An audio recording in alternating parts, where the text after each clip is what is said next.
Cerita seorang wanita tentang rumah tangganya ini viral di media sosial.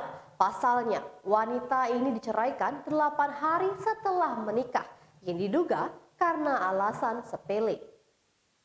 Cerita ini pun menjadi sorotan setelah dibagikan oleh akun Twitter @ekarufaedah. Dalam utasnya, ia menceritakan rumah tangganya yang baru seumur jagung. Pengalamannya pun sangat pahit hingga membuat warganet sedih. Bahkan, ada juga warganet yang terbawa emosi saat membaca kisahnya. Eka Rufaedah membagikan kisahnya di akun pribadinya pada 21 April 2022 lalu. Mulanya ia menceritakan awal pertemuannya dengan sang mantan suami. Singkat cerita, pria yang akan dinikahi olehnya adalah seorang dosen yang bergelar doktor. Eka dan pria itu pun menikah pada 6 Maret 2022 lalu. Mereka saling mengenal dengan cara ta'aruf. Banyak hal yang membuatnya terkesan dengan pria yang dikenalnya itu. Terlebih, pria tersebut adalah pengajar profesional pada sebuah universitas swasta di Jakarta. Hingga akhirnya pada tanggal 6 Maret 2022, mereka lamaran. Untuk menghindari hal buruk setelah lamaran, maka dilangsungkan akad nikah. Hal ini lantaran si wanita diminta tinggal di Karawang atau rumah keluarga pria. Siapa sangka saat tinggal bersama, suaminya ternyata sosok yang temperamental. Bahkan hal-hal sepele bisa membuatnya emosi. Sejak aku tinggal serumah dengannya, ku ketahui dia adalah seorang yang sangat temperamental dan tidak dapat mengatur emosi. Saat sore hari di tanggal 8, sambil mencabuti uban di kepalanya, ku coba sampaikan agar dia menemui seorang psikolog untuk konsultasi, namun dia menolak, ucapnya. Alhasil si wanita pun kesal dan mendiamkan si pria. Dia tidak terima dengan aku yang mendiamkannya, lalu dia membentakku dan menyuruhku untuk segera minta maaf. Aku pun meminta maaf padanya. Ternyata hal sepele yang membuatnya marah kembali terulang. Hingga puncaknya, sang suami memintanya pulang. Aku yang saat itu sudah sangat pusing, ditambah menangis tanpa henti. Aku bilang padanya, aku mau pulang aja.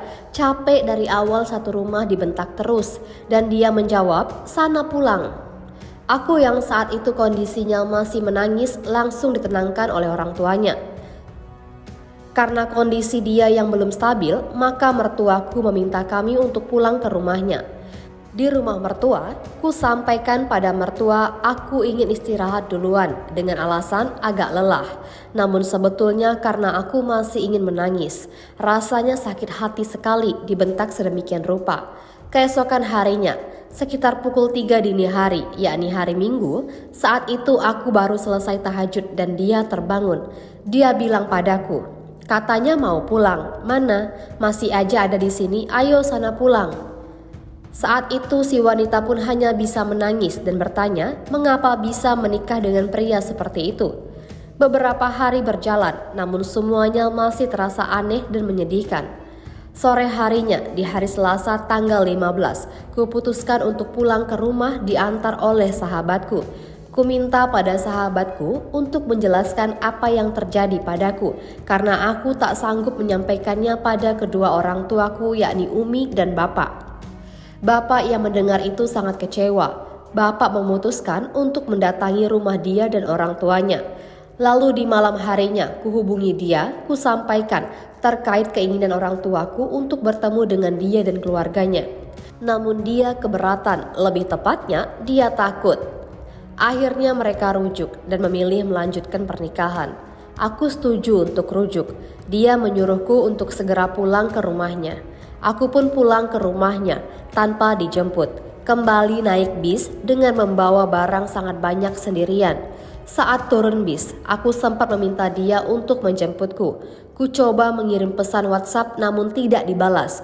Ku coba telepon, tidak diangkat. Padahal saat dia sedang online.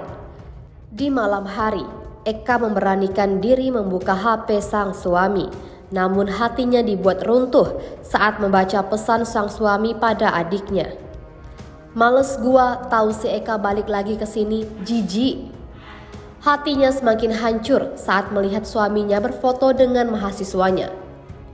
Ku ketahui juga dari galeri HP miliknya, ada foto dia bersama perempuan lain yang ternyata itu adalah mahasiswanya.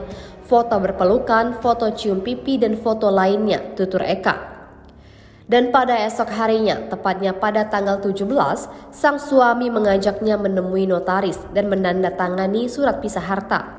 Di tanggal 19, dia menyampaikan padaku bahwa dia dan aku akan meresmikan pernikahan secara KUA pekan depan. Namun setelah sah secara KUA, dia memintaku untuk segera menggugat cerai. Aku yang mendengar itu hanya bisa menangis. Hingga keesokan harinya, dari pagi aku mencoba menelpon teman-temanku.